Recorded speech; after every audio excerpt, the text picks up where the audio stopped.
GS paper 3 पे आ गए हम लोग। Now we will talk about the पहला जो टॉपिक है वो ग्रीन एंड क्लीन इंडिया।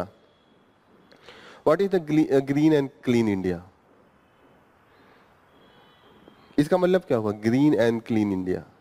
अब तो मैं एकदम एक एक चीज पूछ के चलना पड़ेगा। मैं पहले ज्यूम कर लेता हूँ कितना आता होगा। ग्रीन एंड क्लीन इंडिया का क्या मतलब? फटाफट अब बोलना है तभी तो क्लास जल्दी जल्दी चलेगा। किसी को पता है what is mean by the green and clean India?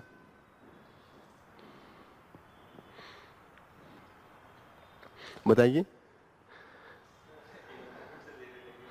हाँ सर, ये साफ साफ लिखा है। क्लीन का मतलब ज्यादा से ज्यादा पेड़ पौधे लगाएं, और क्लीन का मतलब जो पोल्यूशन प्लास्टिक व्लास्टिक फेंक रहे हैं वही हटाएं। तो उसके लिए क्या होगा? आपको ग्रीन बनाना है तो क्या करना होगा? फॉरेस्ट्री ज्यादा करनी होगी। क्लीन के लिए आपका जो भी पोल्यूशन का चीजें हैं, जैसे कि आप क्रूड ऑयल यूज करते हैं तो कम करना होगा, यही होगा ना। तो उसके लिए क्या चाहिए? रिन्यूएबल एनर्जी चाहिए। रिन्यूएबल एनर्जी में क्या क्या आ सकता है? सोलर एनर्जी हो गया, विंड एनर्जी आ गया। अब विंड एनर्जी लगाने का सबसे ज्यादा दिक्कत ये है कि विंड एनर्जी या कोई भी सोलर एनर्जी आप लगाएंगे तो सबसे ज्यादा उसमें है कि उसको स्टोर कैसे करें। नॉर्मल आप ऐसे बैटरी लगा के या कोई भी पावर प्लांट है वहां पे स्टोरेज इजी होती है, लेकिन यहाँ पे स्टोरेज इसलिए जरूरी होता है क्योंकि जैसे आपका टरबाइन चलेगा तो पानी का डैम बना है, डैम से पानी गिराएंगे तो हमेशा उसकी क्वांटिटी मोर या लेस ठीक ही होती है। सीजनल बदलता है, डे टू डे बेसिस पे नहीं बदलता है। लेकिन जो सोलर एनर्जी है या विंड एनर्जी है ये हर घंटे बदलता है। सन ऊपर है तो खूब ज्यादा उसको मिलेगा सन का लाइट, तो प्रोडक्शन बहुत ज्यादा हो जाएगा। रात को 12 बजे कुछ नहीं होगा, नहीं होगा ना, सोलर एनर्जी है ही नहीं। तो ऐसे में ये फ्लक्चुएट बहुत करता है। तो ऐसे में चाहिए कि जब एकदम सन की मात्रा ज्यादा है, या मानिए कोई ऐसा टाइम आया जब हवा बहुत तेज बहती है, शाम हो सुबह हो ऐसा टाइम होगा, पर्टिकुलर टाइम पे हवा बहेगी, तो ऐसे टाइम पे विंड ज्यादा तेजी से मूव करेगा, प्रोडक्शन ज्यादा होगा। तो स्टोरेज की सबसे ज्यादा नीड जो होती है वो होती है रिन्यूएबल एनर्जी में। क्लियर हो रहा है? इतना नीड ये नॉर्मल जो हम लोग प्रोड्यूस करते हैं बाय द वाटर, डैम के थ्रू या कोल के थ्रू, क्योंकि उसमें कोल तो पहले से खरीद के रखे रहते हैं। ऐसा तो है नहीं कि कोल का एक फ्लक्चुएट करेगा। वो होता है कि 10 दिन बाद जाएगा तब तो खरीद के मंगा लेते हैं।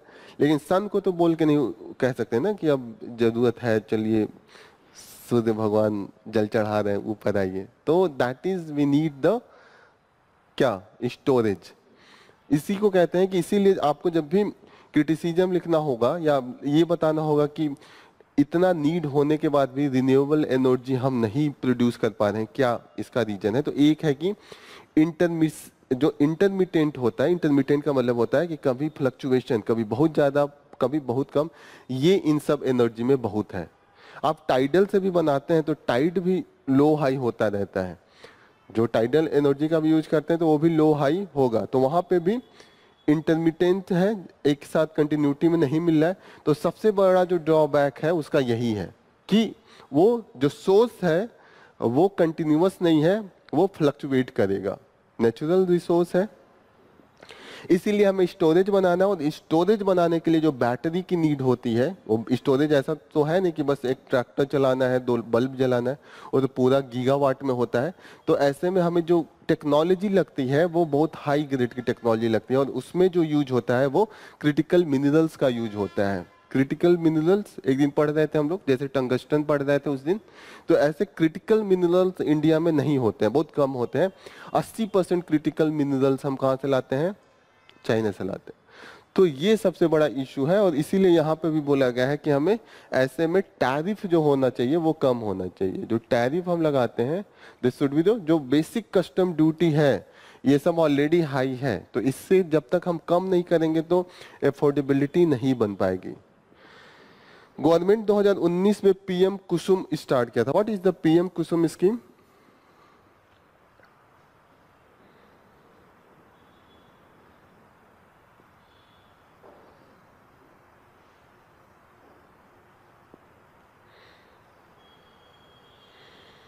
दिस इज द प्रधानमंत्री किसान ऊर्जा सुरक्षा एवं उत्थान महाअभियान।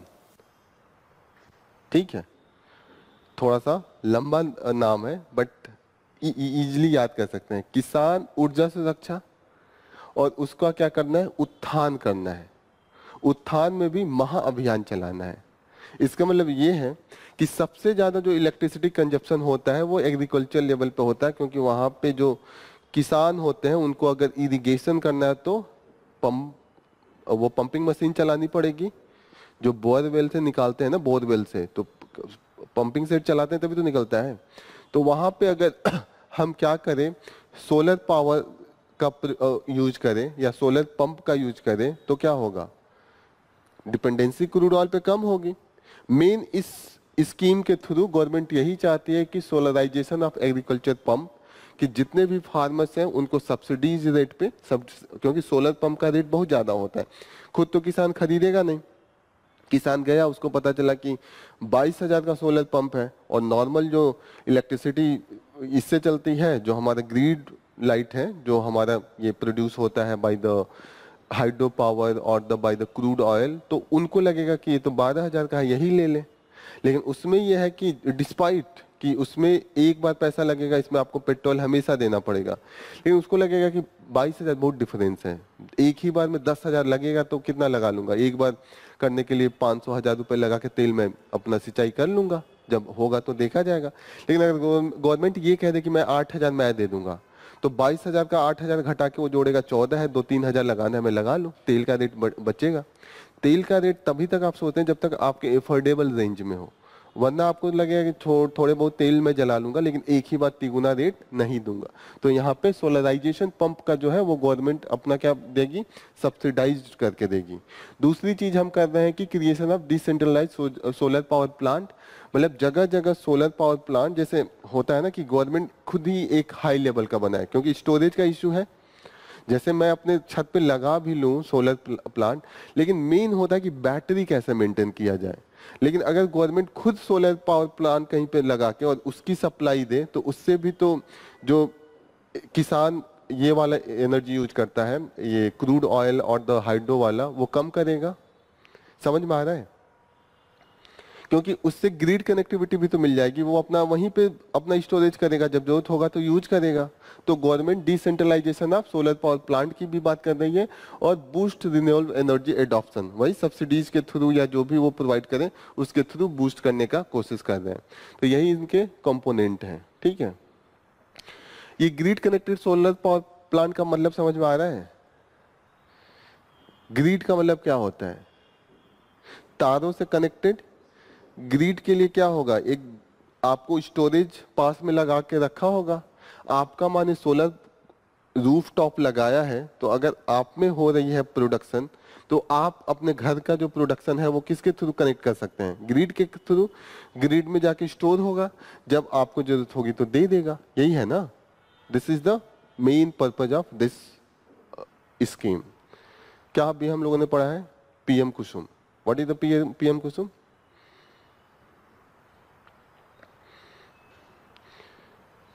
यहाँ पे है किसान से रिलेटेड है। पहली तो सोलर पंप, सिंपल सी बात, ऐसे भी नहीं याद आ रहा है, तो यहाँ पे इतना तो याद आ जाएगा कि यहाँ पे एक जगह एस है, और ये एस का मतलब होता है कि सोलर, ठीक है। आगे पीछे टेढ़ा मेढ़ा है, लेकिन इतना अगर आपको पता हो कि हम मेन जो एम कर रहे हैं that is the solar energy को हम प्रमोट करना चाहते हैं, तो उससे याद आ जाएगा किसान ऊर्जा सुरक्षा एवं उत्थान महाअभियान।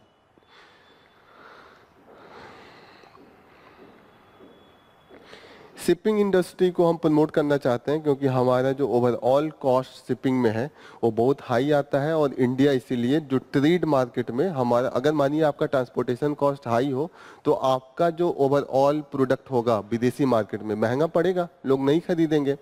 गवर्नमेंट इसको प्रमोट करने के लिए एक सागरमाला स्कीम चलाई है। सागरमाला स्कीम है, स्कीम नहीं, बहुत बड़ा प्रोजेक्ट है। प्रोजेक्ट में गवर्नमेंट ये कर रही है कि जो पोर्ट है उसको डेवलप करें, ताकि हमारा जो कॉस्ट है, पोर्ट पे क्या क्या डेवलप किया जा सकता है कि पोर्ट पे आपका सामान रखने का जगह हो, गोडाउन हो, उसकी लोडिंग अनलोडिंग की व्यवस्था हो, और उसकी कनेक्टिविटी हिंडरलैंड से हो। जैसे मानिए यूपी से आपको भेजना है सामान अमेरिका, तो पहले आप पोर्ट पे भेजेंगे, तो पोर्ट पे शिप पे लदेगा, वहां से जाएगा।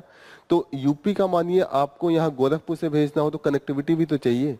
तो ये मेन हम चला रहे हैं अंडर द सागरमाला प्रोजेक्ट। इन्होंने यही कहा है कि सागरमाला जो प्रोजेक्ट है उसको हम प्रमोट करना चाहिए गवर्नमेंट को, और उसको कहीं ना कहीं फंडिंग बढ़ानी चाहिए। पहला जो इसका ऑब्जेक्टिव है modernisation and new port development, कि जो पहले से पोर्ट है उसको मॉडर्न करें। दूसरा जो समझ में आ रहा है ना मॉडर्नाइजेशन का मतलब क्या है, कि पुरानी आप मानिए रिटेल में सब कुछ आप माल कितना आ रहा है कितना जा रहा है गुड्स एंड सर्विसेज, उसका आप मॉडर्नाइज करेंगे तो क्या होगा, प्रॉपर एआई का यूज करेंगे, कंप्यूटर का यूज करेंगे, जल्दी जल्दी प्रोसेस होगा। जैसे आजकल आप देखिएगा कि टोल प्लाजा जो होता है जहाँ टोल टैक्स कलेक्ट होता है तो वहाँ पे स्कैन करके पैसा खुद ले रहे हैं, पहले बहुत लंबा लंबा लाइन लगता है। तो मॉडर्नाइजेशन का ये सब इम्पैक्ट होएगा। दूसरा है पोर्ट कनेक्टिविटी इनहेंसमेंट। इसका मतलब क्या हुआ, जैसे मैंने बताया ना गोरखपुर से पोर्ट कनेक्ट करना है तो रोड कनेक्टिविटी होनी चाहिए, बीच में जितना भी है प्रॉपर इंफ्रास्ट्रक्चर होना चाहिए। तो ये सब चीजें पोर्ट कनेक्टिविटी इनहेंसमेंट में आएगा। फिर पोर्ट लेड इंडस्ट्रियलाइजेशन, जो इंडस्ट्री हो इस तरीके से बनाया जाए, प्रमोट किया जाए कि उसका तुरंत पोर्ट से कनेक्टिविटी हो और उसी के थ्रू आप तुरंत एक्सपोर्ट करें, और पोर्ट पे भी पूरा रखने का जो प्रोसेस हो, कस्टम ड्यूटी जो भी चीजें हैं वो पहले से ही प्रॉपर रूप से फंक्शनल हो। यही होगा ना कि इंडस्ट्रियलाइजेशन का पहले से ही दिमाग हो कि इंडस्ट्री ग्रो करवानी है, और इंडस्ट्री को कहाँ इसका सामान बिकेगा, कहाँ से रॉ मटेरियल आएगा, किस पोर्ट पे आएगा, कहाँ से हम सप्लाई करेंगे, तभी तो आप इंडस्ट्री वहाँ डेवलप करेंगे। तो पहले से आप इंडस्ट्री क्या माइंड में रहेगा और उसके क्या रॉ मटेरियल लगेंगे, क्या आउटपुट आएगा, कहाँ पे हम एक्सपोर्ट करेंगे, सब कुछ अगर आप पहले से प्लान करते हैं उसको कहते हैं port led industrialisation. Clear. And जो थर्ड है कोस्टल कम्युनिटी डेवलपमेंट, कि वहाँ की जो आम जनता है उसको भी स्किलिंग करेंगे तभी तो मैन पावर प्रोवाइड करेगा। तो वहाँ की जो कम्युनिटी है उसको भी आप डेवलप करेंगे। वहाँ पे मानिए मरीन फिशरीज को डेवलप करेंगे, वहाँ के मानिए मछुआरे हैं पोर्ट के एरिया में, तो उनको भी तो आप स्किलिंग करेंगे कि आप इस तरीके से फिशिंग कीजिए कि आपका एक्सपोर्ट कराया जाए, पोर्ट आपका बना बनाया मिलेगा ही कहीं ना कहीं आप कैपिटल हाई स्केल पे कीजिए ताकि उतना हो कि आप एक्सपोर्ट करें। 10 किलो मछली पकड़ के थोड़े आप एक्सपोर्ट करेंगे, उस लेवल पे ले जाएंगे तभी तो कि आप टन्स में भेजें। तो ये सब चीजें होगी under the coastal community development. Clear हो रहा है। सागरमाला पता चल गया। दो प्रोजेक्ट इंडिया चला रहा है, मतलब यूनियन गवर्नमेंट बड़े लेवल पे, एक है कि सागरमाला और दूसरा है भारतमाला। ठीक है। सागरमाला में तो आप ऐसे ही समझ जाएंगे सागर से रिलेटेड है, जब सागर सोचेंगे तो पोर्ट दिमाग में आएगा और पोर्ट लेड गवर्नमेंट। भारतमाला में यह है कि जितना भी इंटर हमारा लैंड है इंटीरियर पार्ट उसको हम जोड़ना चाहते हैं by the 6 lane 8 lane highways. ठीक है। और उसके थ्रू हम इंडस्ट्रियलाइजेशन करना चाहते हैं कि जिस जिस लेन पे ये बने वहां वहां हम इंडस्ट्रीज के पास आसपास डेवलप करें।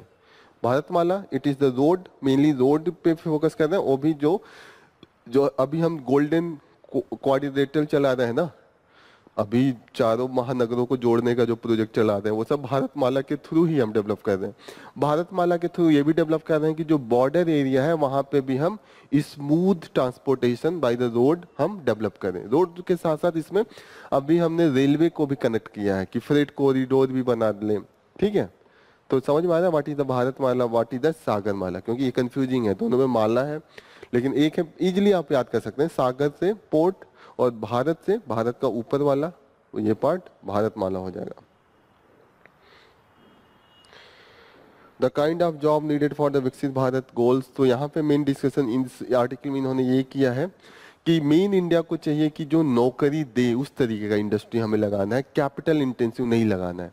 मतलब गवर्नमेंट अगर 1 रुपए खर्चा करती है तो उसमें कितना रुपए कितना वो एम्प्लॉयमेंट जनरेशन करती है, इस पे ज्यादा ध्यान दे। इसके हिसाब जैसे 2 तरीके का हो सकता है कि आपका प्रोडक्शन बहुत हाई वैल्यू का हो लेकिन वहां पे लोग इन्वॉल्व ना हो प्रोडक्शन प्रोसेस में। एक दिन मैं डिस्कस कर रहा था ना, जैसे हम लोग डिस्कस किए थे कि जैसे आप डायमंड का कोई ज्वेलरी बनाए, ठीक है, आप उसको बहुत हाई लेवल की कटिंग करके बना दें, वो बिकेगा 20 करोड़ में। मुश्किल से 6 लोगों की जरूरत होगी और एक बढ़िया मशीन की जो डायमंड को अच्छे से कट करे। 6 लोग से आपका 20 करोड़ का आपने एक प्रोडक्ट बना लिया।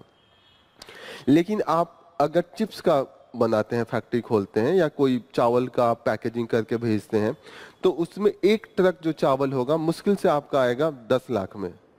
तो उसमें 10 लाख में कौन कौन इन्वॉल्व होगा, लादने वाला, उठाने वाला, फिर उसमें सिग्रीगेट करेगा कि कंकड़ हटा दे, तो लोकल लेवल पे कुछ हम गर्ल्स को या जो भी मजदूर है वर्कर्स उसको लगा सकते हैं। फिर उसके बाद पॉलीथीन में करके पैक करने को, फिर उसके बाद सप्लाई करने को, तो लोडिंग अनलोडिंग कितने लोग इन्वॉल्व होंगे? 20 लाख में ही नियर अबाउट 25-30 लोग इन्वॉल्व होंगे। पूरा एक ट्रक आएगा जाएगा, ड्राइवर उसका होगा। तो कहीं ना कहीं गवर्नमेंट यहाँ पे फोकस करे जहाँ पे कम पैसा लगाए लेकिन वहाँ पे एम्प्लॉयमेंट ज़्यादा जनरेट हो। और ऐसे इंडस्ट्री क्या हो सकते हैं, जैसे आपके फुटवेयर्स जो बनते हैं, ये लेदर इंडस्ट्री में बहुत लोगों की जरूरत होती है, क्योंकि आप चमड़ी लेके आते हैं या जो जो भी कॉटन से बनता है, तो उसके बाद आप पूरा धोते हैं, फिर उसकी सफाई होती है, फिर आपका पूरा लोग स्टिचिंग होती है आफ्टर दैट उसके बाद पैकेजिंग होती है, तब उसका ओवरऑल सप्लाई होता है। आपको 10,000 का जूता बनाने के लिए अगर 200 का बनाए तो कितना बना लेंगे? नियर अबाउट 100 के आसपास कम से कम। तो कहीं ना कहीं 100 जूता बनाने में लोगों की ज्यादा संख्या होगी। मानिए आप फुटबॉल बना रहे हैं, कहीं ना कहीं फुटबॉल का पूरा कटिंग होगा, तब उसका स्टिचिंग होता है, देखा है फुटबॉल में उसका पार्ट होता है, सब स्टिच करके बनता है। तो गवर्नमेंट को इस सब इंडस्ट्री पे ज्यादा फोकस करना चाहिए जहां पे कम पैसे लगा के, क्योंकि इंडिया पॉपुलेटेड कंट्री है, जापान तो है नहीं, इटली तो है नहीं कि पॉपुलेशन कम हो रहा है, पॉपुलेशन और बढ़ ही रहा है। तो हमें देखना है कि किस टाइप का इंडस्ट्री चाहिए। इस टाइप की इंडस्ट्री को क्या कहते हैं? Labour intensive industry. क्या बोलते हैं? लेबर का मतलब जो लोग वर्कर हैं, इंटेंसिव का मतलब उनकी ज्यादा से ज्यादा यूज हो, और इंडस्ट्री का सिंपल सी बात वो है जहाँ पे मशीन हाई फाई लगेगा, बहुत टेक्नोलॉजिकल लगेगा, लोग कम लगेंगे, उसको क्या कहते हैं? Capital intensive. कि एक मशीन लगा लिया वही प्रोड्यूस सब कुछ कर रहा है। तो ऐसे में क्या होगा कि प्रोडक्शन ज्यादा होगा पर इंप्लॉयमेंट जनरेशन कम होगा। इंडिया में जो जॉबलेस ग्रोथ का रीजन है ये इसीलिए है क्योंकि हमने ज्यादा फोकस या तो कैपिटल इंटेंसिव इंडस्ट्री पे किया है, या तो हमने सर्विस सेक्टर पे किया। सर्विस सेक्टर का मतलब आप सिर्फ सर्विस प्रोवाइड कर रहे हैं, 4 लोग बैठ के अपना बीपीओ खोल लिया और वहीं से पूरा डीलिंग कर रहे हैं। तो वहां पे क्या है, लोगों की जरूरत कम है और वहां पे प्रोडक्शन जो है वो ज्यादा है। क्लियर हो रही है? Labour intensive, capital intensive and service sector. Delhi gender budgets, its decline and impact. What is the gender budget?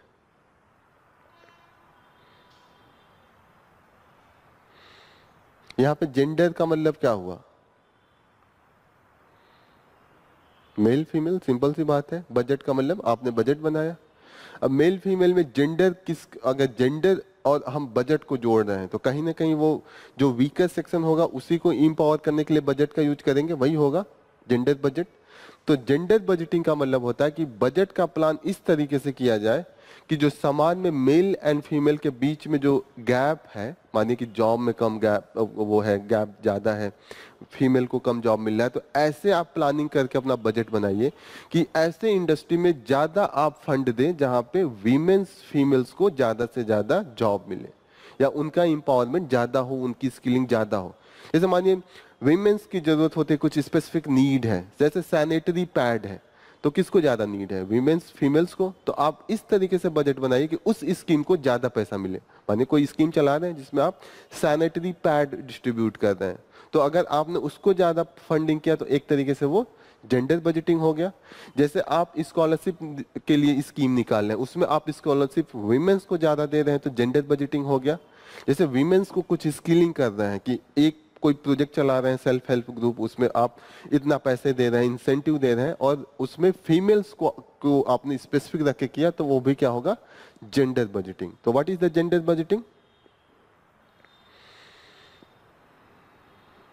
What is the gender budgeting?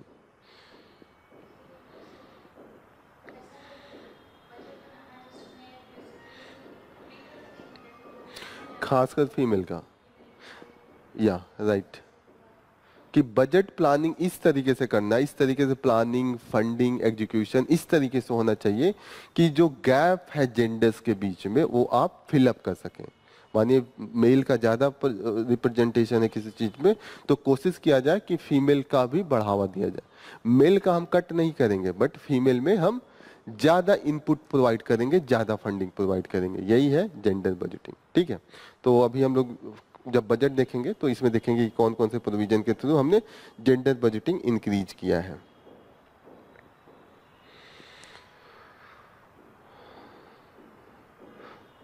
अब we will conclude our session here, क्योंकि sir को भी session लेना है। ये session मैं नहीं चाहता हूँ अभी बढ़े, क्योंकि आज बेसिक्स पे मैंने बहुत डिस्कस किया। आप ही लोगों की गलती है, क्योंकि बेसिक्स चीज़ें भूल जाते हैं। ये जैसे मुझे नहीं डिस्कस करना था, ये जो इम्पोर्ट एक्सपोर्ट पे इतना है। 1:30 बज गया, ठीक है। तो आधे घंटे आप उनका क्लास कर लीजिए, ठीक है, ताकि कुछ उन्होंने भी अपने नोट्स बनाए हैं। एक ये इंपॉर्टेंट है, ये बता दे रहा हूँ कि बैक्टीरिया जैसे होता है ना, प्लास्टिक को डिस्ट्रॉय करने के लिए हम लोग दो मेथड यूज कर रहे हैं, एक तो बैक्टीरिया का और एक तो एंजाइम का। जैसे प्लास्टिक को एक बार प्लास्टिक प्रोड्यूस होता है तो वो डिग्रेड जल्दी होता नहीं है। तो अभी एक रिसर्च चल रहा है, उसमें हम कोशिश कर रहे हैं कि बैक्टीरिया, ऐसे बैक्टीरिया का खोज किया जाए जो प्लास्टिक खाता हो। ऐसे प्लास्टिक एक बार प्रोड्यूस हो जाता है तो गलता ही नहीं, वो हमेशा रहता है, उसका आप रिसाइकलिंग भी बहुत मुश्किल होता है। तो कुछ ऐसे रिसर्च आए हैं जिसमें कुछ बैक्टीरिया पाए गए हैं जहां ऐसा है कि वो क्या करेंगे कि पॉलीथीन का ज़्यादा से ज़्यादा यूज करेंगे, ठीक है। तो लेकिन ये है कि वो उसमें भी जो बैक्टीरिया मिले हैं वहाँ पे जो प्रोडक्शन ऑफ CO2 है वो ज़्यादा है। तो जितना वो फायदा नहीं कर रहे हैं उतना वो घाटा भी कर रहे हैं। तो वही ये कह रहे हैं कि एक मेथड और है, इंजाइम के थ्रू हम यूज करें, इंजाइम के थ्रू ब्रेक कर दें प्लास्टिक को। तो इस पे मतलब ज़्यादा फंडिंग करने की जरूरत है। तो अभी ये दोनों टेक्नोलॉजी न्यू है, कोई ब्रेक थ्रू नहीं है कि ऐसा है कि तुरंत प्लास्टिक का, उसका इतना महंगा है कि हम प्लास्टिक वो कंपनियों के लिए अफोर्डेबल नहीं है अभी। तो उसी पे रिसर्च अभी चल रहा है। तो यही है। तो एक चीज मैं मतलब यहाँ पे आपको क्लियर होना चाहिए कि प्लास्टिक तोड़ा जा सकता है, लेकिन वो अभी तक अफोर्डेबल कॉस्टिंग नहीं है। जैसे एकदम ऐसा नहीं कि कोई टेक्नोलॉजी नहीं है जिसके थ्रू प्लास्टिक टूट ही नहीं सकता है, अभी आ रही है। बैक्टीरिया भी कुछ आ गए हैं, कुछ एंजाइम भी यूज हो रहे हैं, ठीक है। तो अगर कोई स्टेटमेंट हो कि एकदम टोटली नॉट डिग्रेडेबल, तो ये स्टेटमेंट गलत होगा। So here I will conclude the session. Thank you for joining the session. All the best. Jai Hind.